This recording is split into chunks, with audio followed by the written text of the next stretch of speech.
Ang titulo ng pelikula ay The Physician. Simulan na natin. Noong Anfong 52, ang lungsod ng Isfahan ay bumagsak sa Islamic Empire.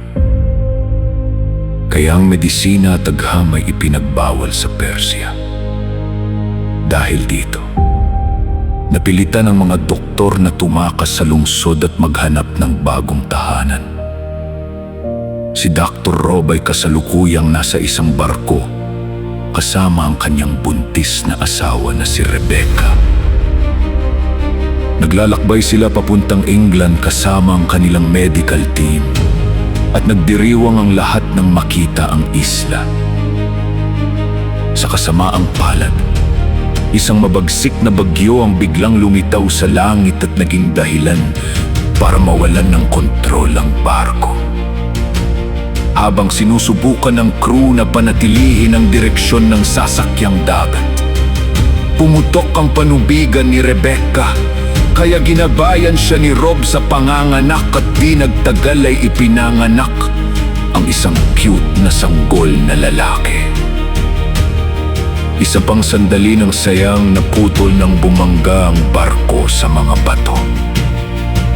Kinaumagahan, nagising ang mga nakaligtas sa isang dalampasigan at sinuri ang lugar para hanapin ang anumang sugatang kaibigan at mga suplay. Mabuti na lang, buo pa rin ang aklat na naglalaman ng lahat ng kanilang kaalamang medikal. Nagawa ni Rob na iligtas ang kanyang sanggol, ngunit hindi niya makita si Rebecca kahit saan. Sa gabi, nagkampo ang grupo at nananatiling nasa depresibong kalagayan. Si Rob iniisip ng kanyang kaibigang si Isaac na dapat na silang umalis at nagalit si Rob.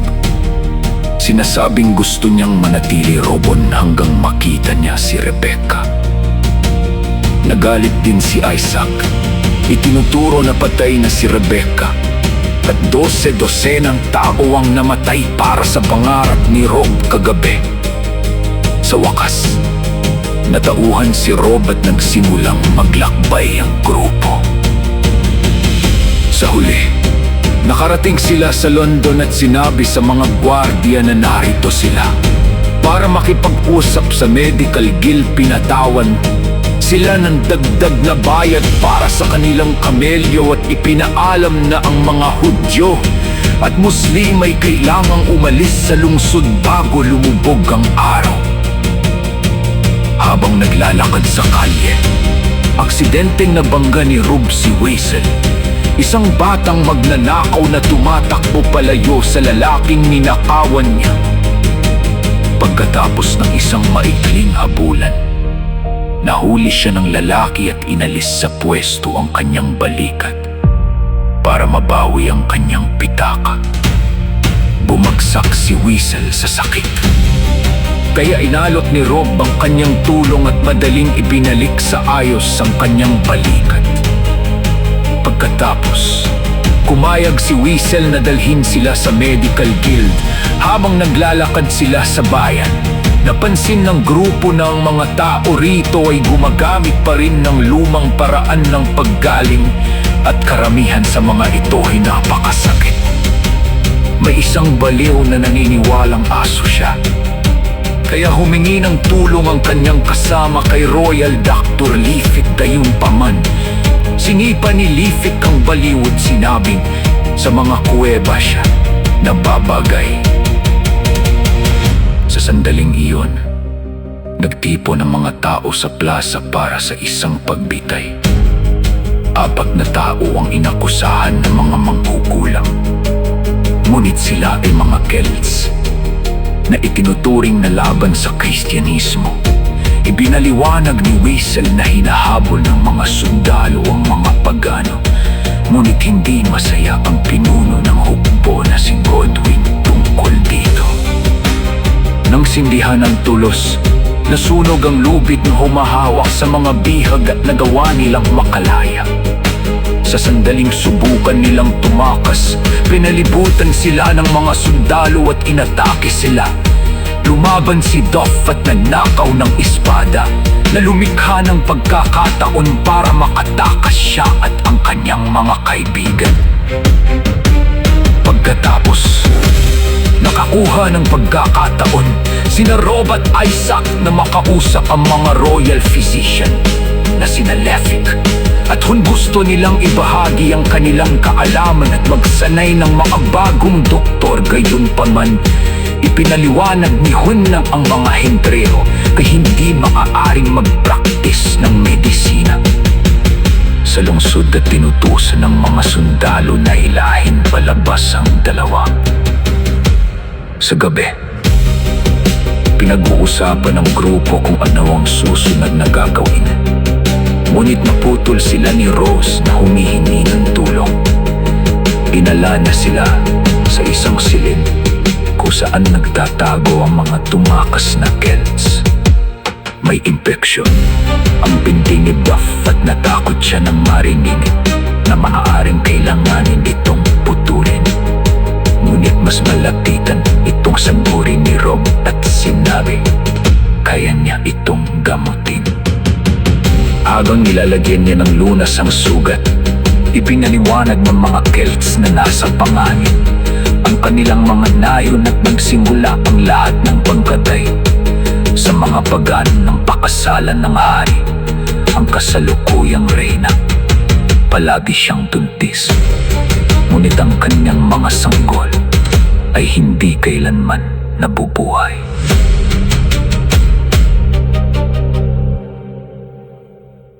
Pinaliwanag na ang lambot ng puso ng tao ay bahagi rin ng paggaling. May kakayahan si Rob na malaman kung may mamamatay sa pamamagitan ng paghusga sa tibok ng puso, at kinumpirma na si Morgan ay wala ng gaanong oras. Alam na niya ito, kaya gusto niyang tulungan siya bago siya mawala. Hinahalo ni Morgan ang ilang espesyal na halamang gamot at pinaamoy kay Rob ang usok upang ilagay siya sa isang trance. Pagkatapos, ginabayan niya siya sa isang ritual na nagdulot sa kanya ng ilang pangitain. Hinawakan ng kamatayan ng kanyang barko at si Rob ay nasa ilalim ng tubig kasama ang sanggol. Hawak ni Rebecca ang kanyang kamay, ngunit bigla siyang hinila palayo ng kamatayan. Nagising si Rob at nagkaroon ng matinding emosyonal na pagbagsak habang sa wakas ay tinanggap niya ang pagkamatay ni Rebecca. Sa kastilyo, sinuri ni Hun ang pagbubuntis ni Queen Mercia at ipinaalam sa kanya na magkakaroon siya ng isang lalaki. Nabunyag na may relasyon sila at ang hari ay masyado ng matanda para magkaanak. Ngunit pinainom siya ni Mercia upang paniwalaan ang lahat ng sinasabi niya. Sa sandaling iyon, tinawag si Hun sa silid ni Godwin dahil ang kanyang asawa ay lubhang may sakit. Nagawa ni Hun na pakalmahin siya sa ngayon. Gayunpaman, hindi niya iniisip na siya ay makakaligtas. Hinawakan ni Godwin si Hun habang hinihiling na may gawin siya. Ngunit nanumpa si Hun na wala siyang magagawa. Kinabukasan, hinahanap ng mga sundalo ang mga Celts upang patayin. Ngunit tumanggi si Rob na paalisin si Duff sa kanyang silid. Ipinaalala ng kanyang mga kaibigan na hindi sila pinapayagan ng guild na magtrabaho. Ngunit iniisip ni Rob na maaari nilang gawin ito sa labas ng mga pader ng lungsod. Nakahanap si Whistle ng isang abandonadong gusali na wasak at nagsimulang magtrabaho ang lahat sa muling pagtatayo nito. Maging si Doff ay tumutulong kapag mas maganda na ang kanyang pakiramdam. Di nagtagal. Marami na silang tao na pumipila sa labas ng kanilang klinika na naghihintay na matulungan. Hindi palaging may pera ang mga ito para magbayad. Ngunit hindi iniinda ng mga doktor ang magtrabaho ng libre. Nagdala si Rose ng mga damit para sa sanggol at nagsimulang maging malapit kay Abu. Isang gabi, sinubukan ni Rob na isulat ang ritual ni Morgan sa kanyang paklat. Ngunit hindi niya maalala ang lahat ng detalye. Medyo nagdududa si Isaac sa ganitong mga ritual. Kaya, itinuro ni Rob na maraming sinaunang kultura ang may mga kwento tungkol sa kaluluwang nagpapagaling sa katawan. Hindi rin siya naniniwala noon. Ngunit ngayong naranasan na niya ang mga resulta, iniisip niyang kailangan din nilang matutunan ng mga teknik na ito. Makalipas ang ilang panahon, nakakita si Rob ng isang barko na may kakaibang mga tao sa ilog. Ipinaliwanag ng isang mangangalakal na ang mga iyon ay mga taong kinuha ng dyablo, ang kanilang mga kaluluwa, na nangangahulugang sila ay baliw. Dinadala sila sa mga kuweba ng awa at hindi na sila bumabalik. Samantala, nagrereklamo si Lefrek dahil nawalan siya ng karamihan sa kanyang mga kliyente sa grupo ni Rob. Iniisip ni Hun na ayos yang iyon dahil palaging bumabalik ang kanilang mga tao. Ngunit natahimik siya nang marinig na handa ang grupo ni Rob na magtrabaho ng libre. Pagkatapos, pumunta si Hun sa klinika at nagkunwaring nagsisisi sa paraan ng pagtrato niya kay Rob noong nakaraang araw. Sinasabing dumating siya upang matuto. Pagkatapos, ibinunyag ni Rob na dinala ni Godwin ang kanyang asawa na nagdiagnose na may likido sa kanyang mga baga. Hinawakan siya ng mga lalaki. Habang gumawa si Rob ng hiwa sa kanyang dibdib at nagsimulang alisin ang likido sa kanyang baga. Agad siyang gumaan ang pakiramdam dahil sa wakas ay nakahinga na siya muli. Humanga si Hun dito at hiniling ni Rob na magtulungan sila. Bayunpaman, interesado lamang si Hun na bilhin ang aklat. Nag-alok siya ng pera at proteksyon. Ngunit tinanggihan siya ni Rob. Sa kastilyo, nagrereklamo ang mga maharlika dahil nawalan sila ng napakaraming tao sa mga laban-laban sa mga katutubong tribo. Gayunpaman, iginiit ng obispo at ni Mercia na hindi dapat payagan sa kanilang bansa ang sinumang kakampi ni Satanas. Sa sandaling iyon, dinala ni Godwin si Rob sa silid ng trono at sinabing kaya niyang pagalingin ang hari. Sinubukan ni na Mercia at Lifik na pigilan ito. Kaya sinabi ni Godwin sa mga tao na iniligtas ni Rob ang kanyang asawa matapos mabigong tulungan siya ng mga royal medic. Nagwala ang mga tao at itinuro na wala pang nakakakita sa hari sa loob ng 1 taon. Dahil sa presyur, napilitan si Mercia na dalhin si Rob sa royal chambers. Madilim ang lugar dahil sinasabing masakit sa hari ang sikat ng araw. Sinuri ni Rob si Canute at ipinaliwanag na wala na siyang sakit. Mahina lamang siya dahil kulang siya sa sikat ng araw.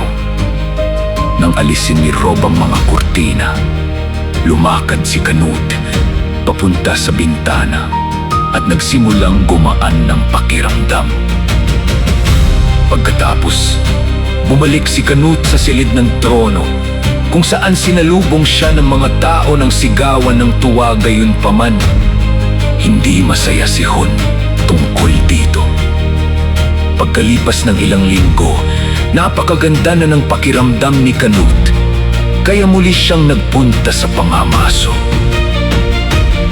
Gayunpaman, patuloy pa rin siyang binibisita ni Rob upang lagyan ng lunas ang kanyang balat hanggang sa tuluyan siyang gumaling. Labis ang pasasalamat ni Canute, kaya nagdaos siya ng isang handaman bilang parangal sa medical team. Masaya ang lahat maliban kay Lifik, na nag-aalala mabaka malaman ng hari na sinadya niyang panatilihin itong may sakit. Siya ay binayaran nina Mercia at Hun upang gawin iyon, at tumanggi siyang mag-isa na bumagsak. Kinausap ni Hun si Mercia ng pribado, sinasabing kailangan nilang alisin si Lifik bago siya magsumbong. Sa gitna ng handaan, inanunsyo ni Canute na si Rob ang bagong royal doctor at magtatayo siya ng isang malaking ospital sa London. Sa kanilang pag-uwi, pagkatapos ng handaan, nagulat ang grupo ng matagpuan ng bangkay ni Lifik. Makalipas ang ilang panahon, dinala ni Canute si Rob at ang kanyang asawa sa isang paglalakbay papunta sa St. Peter's Convent. Ipinaliwanag niya na ang kanyang naunang asawa ay namatay at nag-iwan lamang ng isang anak na babae na matagal nang may sakit. Sa kumbento, si Princess Eileen ay nakakulong sa isang selda. Nang subukan ni Rob na kausapin siya, nagtago siya sa mga anino. Hindi sumuko si Rob at patuloy na nagsalita, kaya tumalon si Eileen sa kanya upang atakihin siya. Nagmadaling pumasok ang mga madre sa selda upang hilahin siya pabalik at nagsimula ng isang exorcism.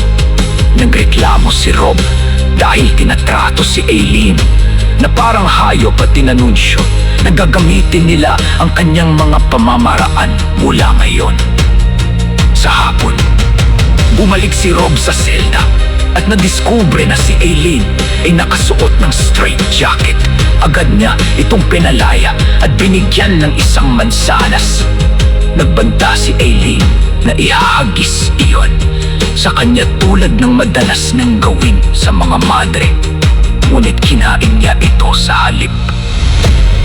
Pagkatapos, ibibinahagi ni Rob ang kwento kung paano siya naging doktor upang makuha ang kanyang tiwala. Sinabi ni Eileen na ang diablo ay nasa loob niya at sinabihan siyang umalis.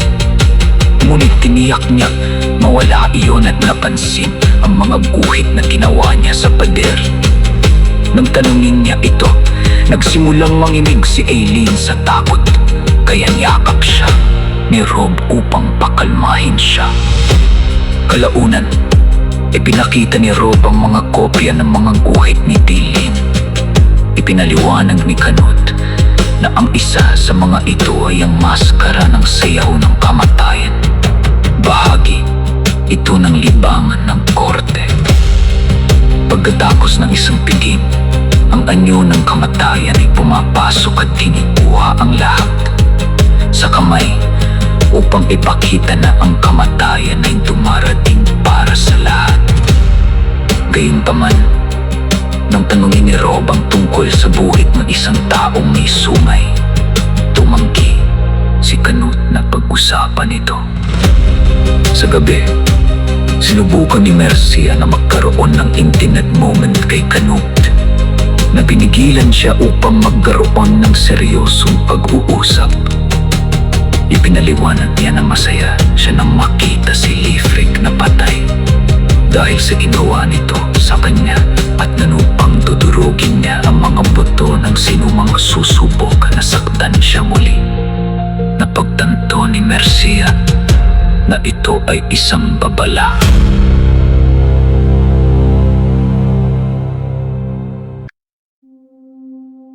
Sa kalagitnaan ng gabi, nagising si Mercia sa sakit at humingi ng kanyang doktor. Dumating si Hun kinaumagahan. Sa sandaling maiwan silang dalawa, tumigil si Mercia sa pagpapanggap na may sakit. Gumawa sila ng plano at pumunta si Hun sa kagubatan upang maghanap ng isang lason na halamang gamot na hinalo niya sa gamot ng hari.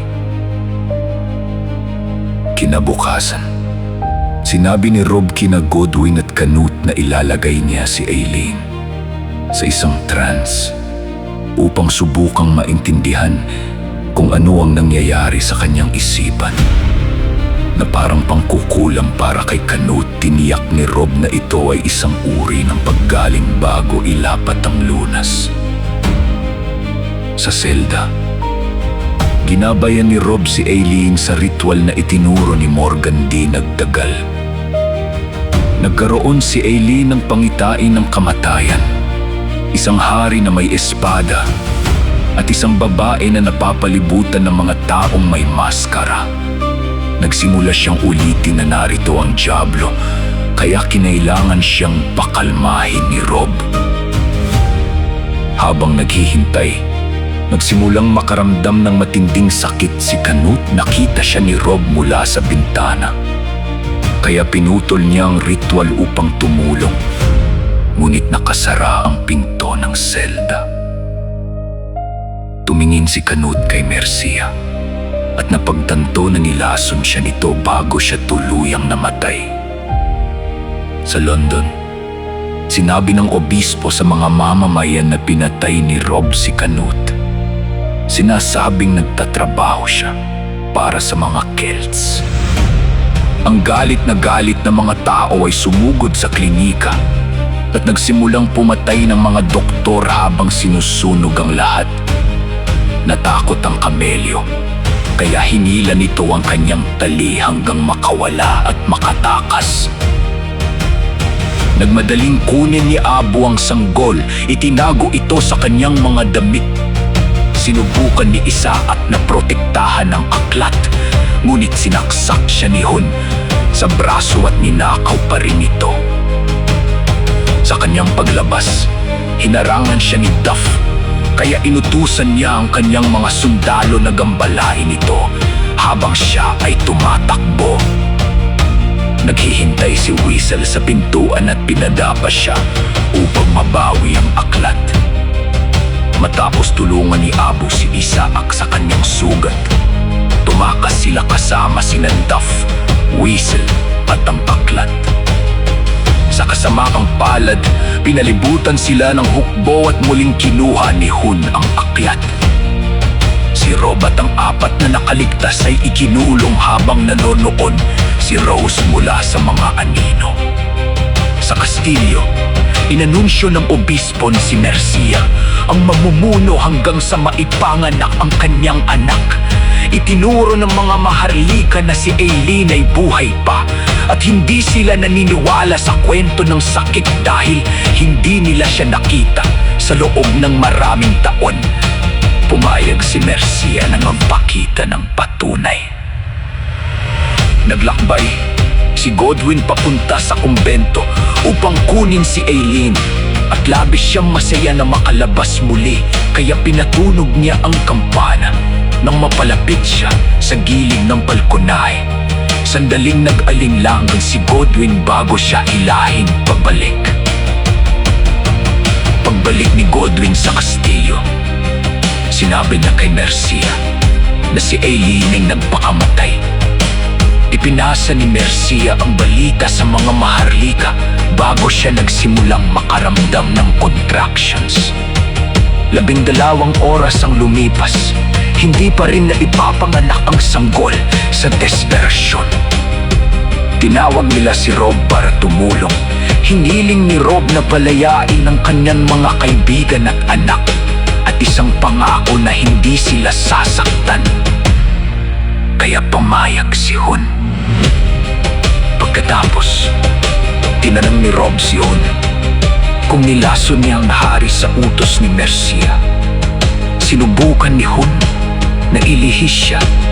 Sinamantala ni Rob ang pagkakataon para hilingin din na mapalaya si Aileen sa ilalim ng kanyang pangangalaga at sinabi kay Godwin na siya at ang Diyos lamang ang saksi sa pangakong ito.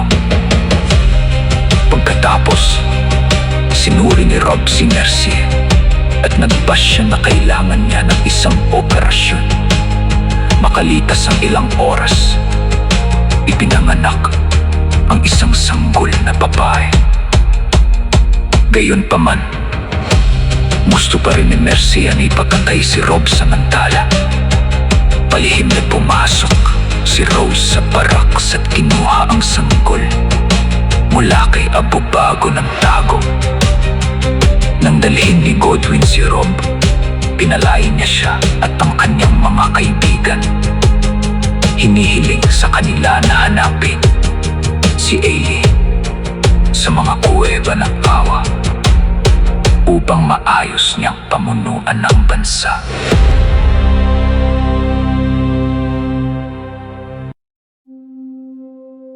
Napansin ng mga sundalo ang mga bakanting kulungan at nagsimulang hanapin ang mga bilanggo. Naiwan si General haruknuot upang pagalitan si Godwin na nagsabing si Mercia ang pumatay kay Canute. Hindi siya naniwala at hinamon siya sa isang labanan. Parehong mahusay naman dirigma ang dalawang lalaki at sa simula ay mukhang may kalamangan si Godwin. Ngunit makalipas lamang ang ilang galaw, pinatay siya ni Haruknuot. Makalipas ang ilang panahon, sinabi ni Abu kay Rob na handa si Rose na gamitin ang kanyang ipon upang bayaran ang isang barko papuntang France. Gayunpaman, hindi sasama si Rob sa kanila dahil gusto niyang hanapin si Aileen.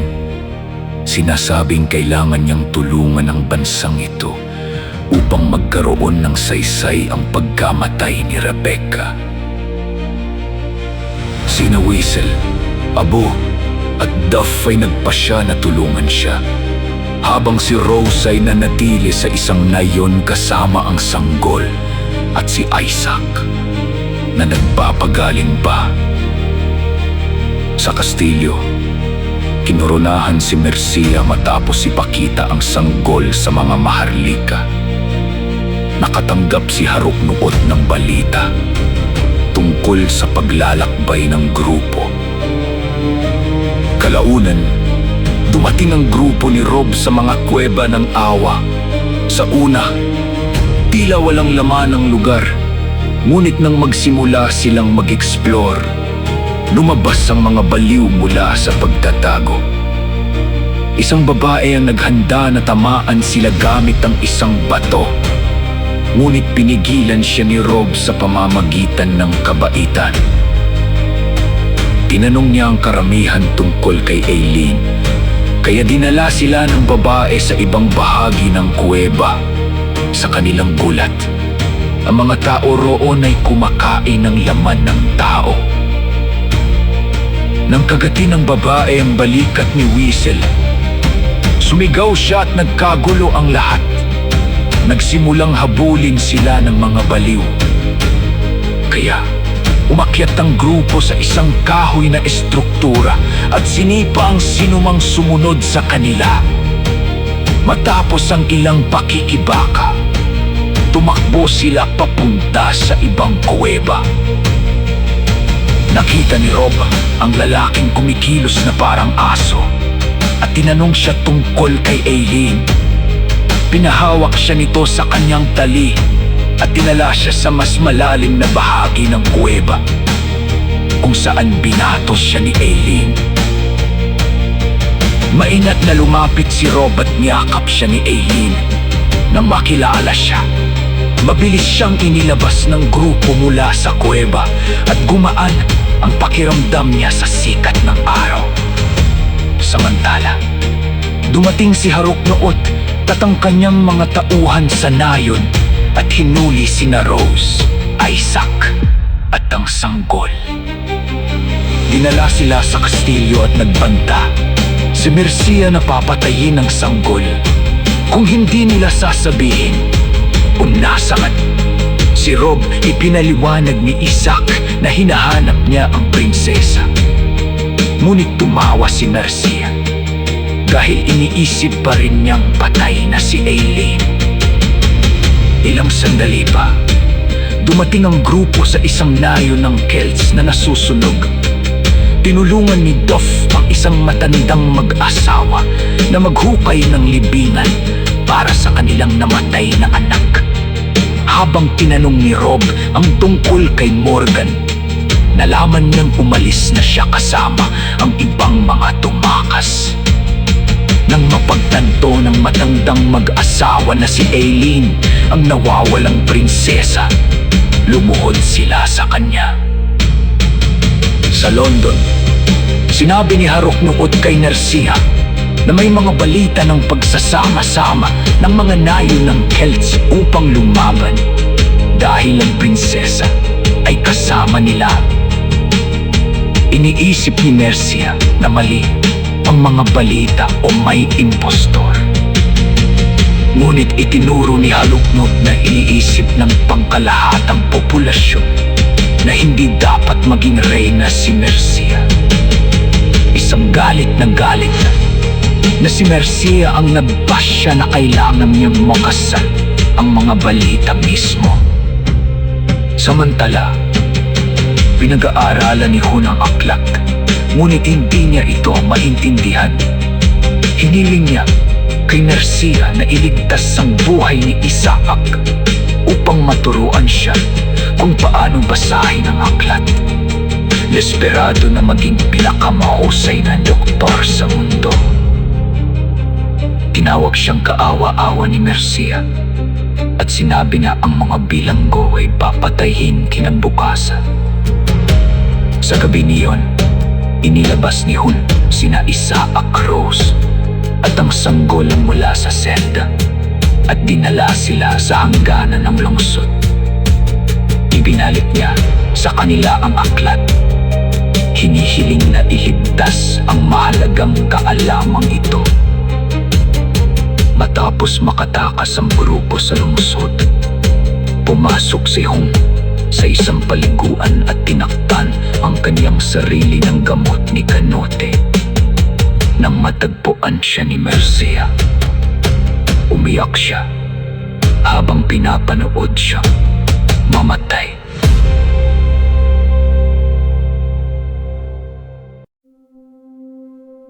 Makalipas ang ilang panahon, dumating ang mga bayani sa isang bayan ng Celts at masaya ang lahat na salubungin ang prinsesa. May sakit si Morgan sa kama, ngunit hiniling ni Rob sa kanya na pagalingin pa rin si Aileen. Sinasabing hindi pa sapat ang kanyang nalalaman para gawin ito. Hiniling ni Morgan na dalhin siya sa templo upang makahingi siya sa Diyosa ng isang huling paglalakbay.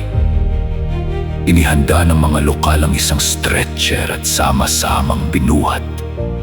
Si Morgan gayunpaman, namatay siya habang papunta sa templo.